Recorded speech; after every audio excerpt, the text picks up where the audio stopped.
Welcome to the Creative Play and Podcast Network. Join us as we share our favorite RPGs, one-shot games, tabletop games, reviews, and convention panels. Sit back and enjoy the show.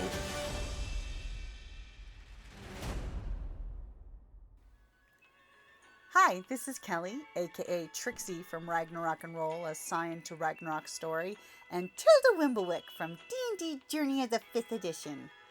First off, I would just like to say thank you to everyone for listening to our varied adventures, as well as for rating us on iTunes and RPGpodcast.com. If you haven't rated us yet, we would greatly appreciate it if you could. And if you're looking for more ways to support our efforts, we are now on Patreon, a great site where you can help us continue making more podcasts, as well as some special surprises for our patrons.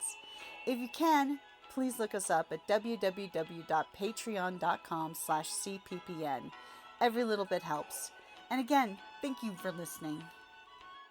Hey guys, Jim here. Or not. Keep coughing. I wanted to get it out before the. Okay, I'm good. I'm not. I now have a cat on my chest. Oh, yeah, that'll knock the wind out of you. Hey guys, Jim here. And Kelly. And welcome back to #RPGaDAY2024 as we talk about things we love in RPGs all month long. Today is August the 9th. Mm-hmm. We're continuing to accessorize with the question of the day, which is an accessory you'd like to see. That's totally doing some marketing for your RPG developers. That is true. But it also, I mean, you could shoot for the stars. I mean, like, in a perfect world, if I could have this type of thing. Because at first I'm like, God, that's kind of hard because, there are so many good, it's like accessories that are already out there. What would be a nice addition? I came up with, what I would like to see. And the technology is not really there for, making it, cheap and accessible, but I would like to see a map, that you can roll up. However, it is programmable, so to speak. So you can have lots of different lots of different, sort of like a virtual desktop, but it's a mat that you can roll up and then you can change the maps on virtually. And you can write on it without it, like with a stylus or something, and it doesn't. You're not actually writing on it, but. Yeah, exactly. So, but the fact that it's still portable, because I know they have the desktop tables where you can actually do this type of thing. To slip in a monitor and. Yeah, those big, huge ones, that type of thing. But it's not exactly portable or user-friendly in that regard. I would like to see one that is. So, hey, pick up and go to a friend's house. Pick up and go to the local game store. So it's a map that you can roll up. Comes in a tube, of course, to protect it, but it's programmable. You can add whatever maps and stuff that you want without, it's got a huge capacity for it type of thing. Because of course you don't want it too small. I mean, otherwise, especially depending on what game you're doing, you may have many locations, so you might need lots, but at least enough for a few, and just be able to, write on it with I'm assuming stylus, because you wouldn't want to use maybe a dry erase or anything on it. But I think that would be a really cool accessory to have that I don't think exists. It's not in the portable format that I suggest. Not like that, yeah. Nothing's roll-upable yet. LEDs haven't gotten that smexy yet. Mm-hmm.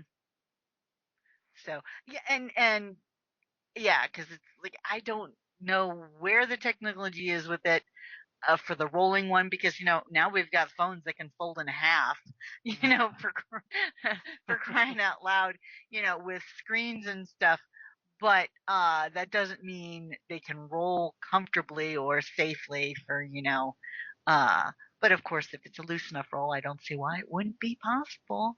But then again, if you want it large enough for gaming on, it's probably going to also be like monstrously expensive, you know?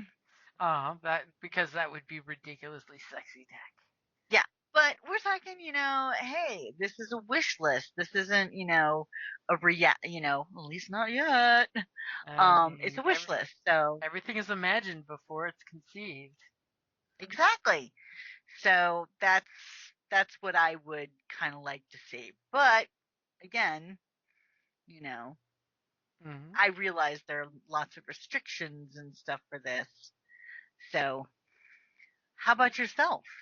So one thing I would like to see is we know they now have these sexy, sexy LED dice. You know, the ones that you Oh yeah. program, and when it hits a Uh-huh. 20, they flash and, celebrate along with you when you roll. I would like to see if They're those dice, chargeable. yeah, which by the way, they also tie into virtual tabletops. So when you roll the physical dice, your computer senses it through Bluetooth, which is like super sexy. So you can Hmm. actually get the joy of rolling dice while on a virtual tabletop with your friends. But I would like if those kind of dice existed, but they were programmable in the way that you could use them for Star Wars or Genesis dice. Ah, Those see use that. So, D10s and or D12s. the six-sided could be converted to fate dice. That type of Exactly. thing. Exactly. Ah, You could see change that. the facings of the That is a dice. good That's um just something that I think would be sexy is having the dice set up where they can change their faces, which would work for all kinds of different games. Now, uh-huh. I know the ones I've checked out, the LED is also a single color that they make. Wouldn't it be cool if you were using, say, Free Leagues games like Alien or Mutant Year Zero, where you have different colored dice meaning different things?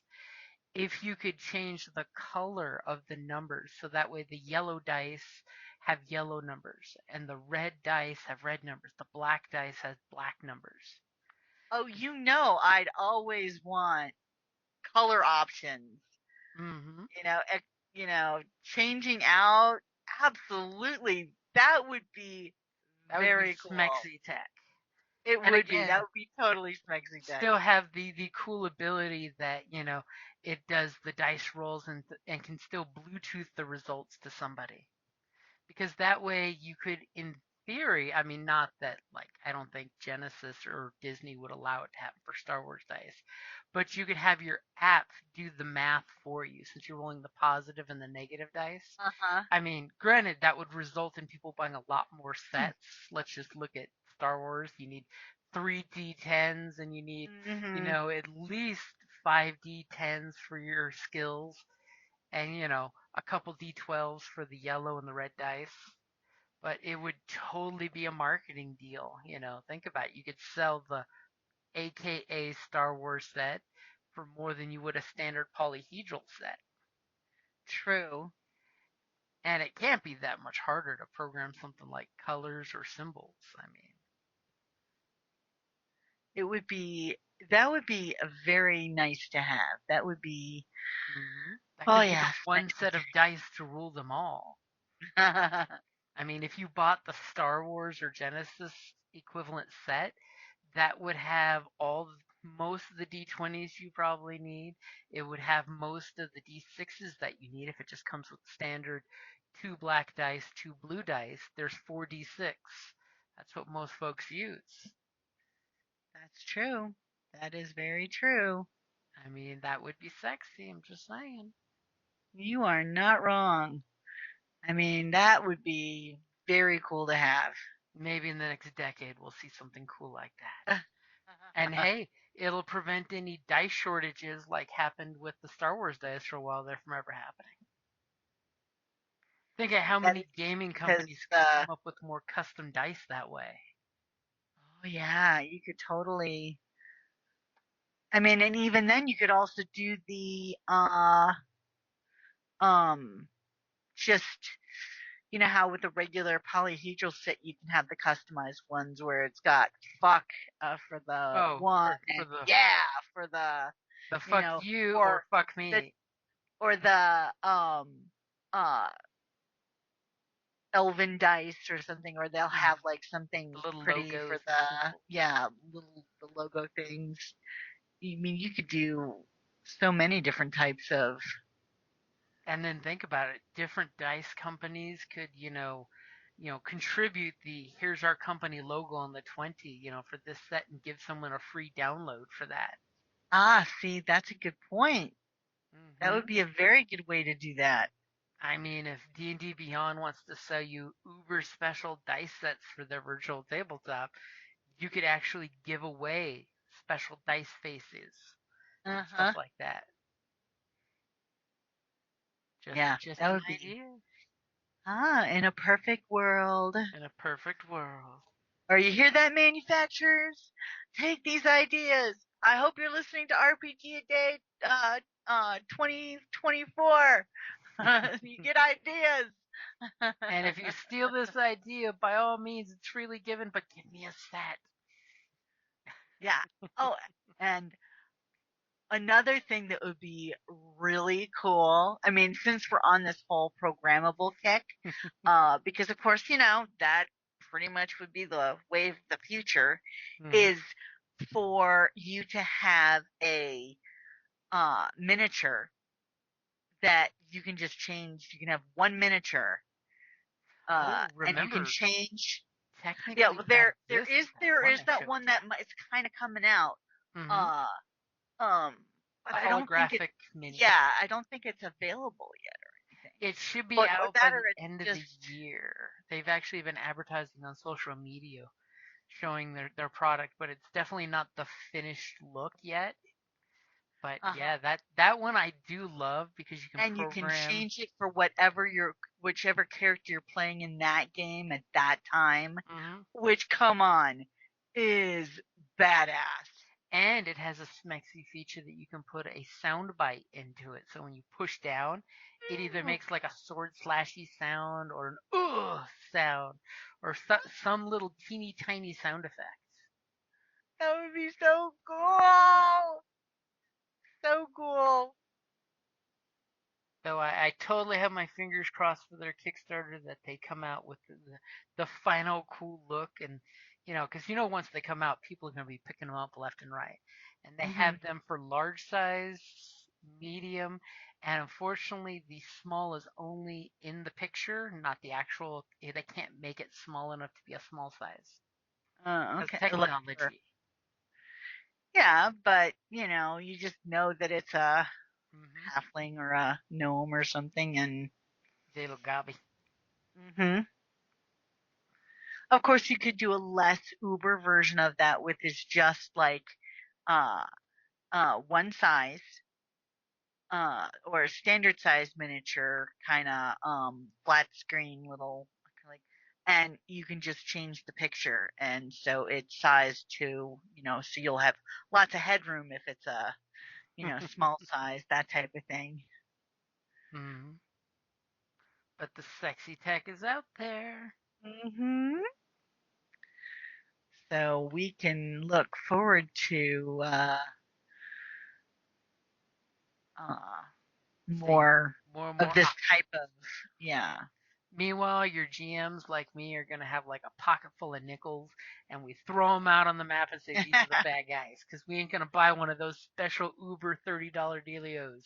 I think they're No, $30 for everything no, we're they're putting in more the battle map. expensive than that, aren't they? Oh, Like I think they are. yeah, I'm being like a hundred hopeful with the dollars. $30 marker. But on the beauty is you have the that one set. I don't think the company still makes them, but it's really cool. The tile ones. Oh yeah. I mean, Uh and I have like towards the middle of fifth edition with with Wizards of the Coast, they came out with a mini marker which has basically poker chip looking chips for Uh-huh. small, medium, and large creatures, and a sticker set that you put the stickers on the minis. Yeah. See, and but I really, really like the ones that I got you. Uh for uh it, they had a whole set of, The and I laser got you cut the acrylic. entire, yeah, the laser Mm-hmm. cut acrylic. So it's laser etched. So they're different colors and they're different, sizes based off of the uh size of the creature, so to speak. And you have like undead, like 1 through 4, 1 through 5, Mm-hmm. type of thing. Uh for that. Let me see if I can find that company's name. Let's see.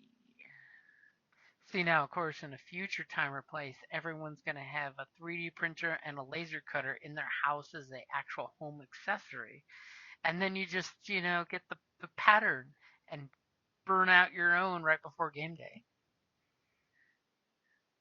And then your house can be burnt That's a acrylic. possibility. A distinct possibility for the future. Because laser cutting and engraving is getting more and more common too. Yeah, I don't think that, because I I had think originally that gone that on company is Etsy. no, That yeah, that company company is is no no longer. longer. Yeah, Yeah. unfortunately, COVID hurt a lot of independent companies, and Hmm. I think the one that you're referring to, they even had an announcement that their laser machine went down. No, no, that was a different one. That was a That different was a one. different one. Okay. Yeah, no, no. This was a different company. It was a gentleman out of Texas who did these, and but he did a beautiful job of them because not only were they etched acrylic, etched with like a either a laser cutter or a laser, but they were smooth, and they were the recessed portion was painted in like a silver paint. Which makes it Uh, pop really well. and it's just super high quality. I had found them on Etsy years ago, and yeah, it was very sad when. I'm very happy though that I got his complete set of those tiles Oh um, yeah. before he went out of Mhm. business because. But I would very much, and the beauty of it is they all pack into one of my dice boxes, 3D printed dice box that is shaped like a book. Mhm. And it opens up, it's a dice tray. Um, and I have them all stored within it. So it it packs beautifully because of these tiles. I don't need a whole heck of a lot of space to carry this stuff. And um, Organizing is it's important. got it's got the wild shapes. It's got Mhm. a bunch of different wild shapes for the druids, and sized appropriately. It's got a variety of spiritual weapons for like clerics and stuff. It's got the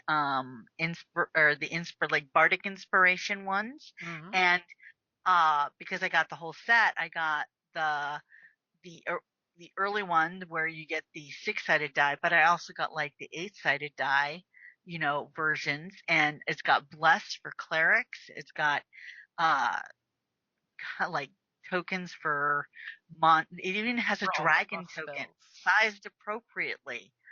Mhm. So it's got, I'm very happy that I got you the set before they went out. But I would love to see another version of that type of thing um out because it's fantastic. I mean, I know we all love the three-dimensional miniatures and stuff, but space-wise, they can take up a lot of it. Yep. And if you're carrying stuff to a game store, to a friend's house, it can be challenging sometimes. Especially say, Yeah, that's how minis get broke. uh, exactly. But with these tiles, and they were so beautifully done, with an image, so you have undead 1 through 5, or 1 through 4, and it's got just an image, a stylized image of a skeleton with a sword, type of thing. It makes it so that you can have those things without taking up a whole lot of space, and they're beautiful. Like the undead come in a black acrylic, and the dragon is like red, and the so they were color coded to a certain degree for oh, here's bad guy number 1, so you can have a range of minions, and a few large creatures. I think there's a giant, a dragon, those types of things. So but I love being able to pack it flat and take it on the go. So boom, there, miniatures, type of thing. So that would be another one I'd like to see more of. Nicely done tiles. You see the cardboard ones with actual like round tokens. These are actually all square for the most part. You see the round ones with printed things on top of them and stuff, but they're cardboard, so they're not quite, yeah, they've got a picture, but I don't know, there's just doesn't have the same quality in my opinion. Yeah. But those work great too. And they also advantage. save on space and stuff. But I had a wish list type of thing. Very much, love the feel and the weight of, the acrylic. So. Okay, I've babbled long enough. That's because it's late, and you're ready to go to bed for the night. So It's we been a will long day. say that is a good time to wrap up our accessorizing for hashtag RPG a Day, August the 9th. Thank you for listening to the Creative Play-In Podcast Network. If you enjoyed our show, please check out D&D Journey of the 5th Edition and Ragnarok Enroll a Scion Hero to Ragnarok Story. Also, check out our Patreon page for more content and behind-the-scenes things, as well as joining us for a one-shot game or two.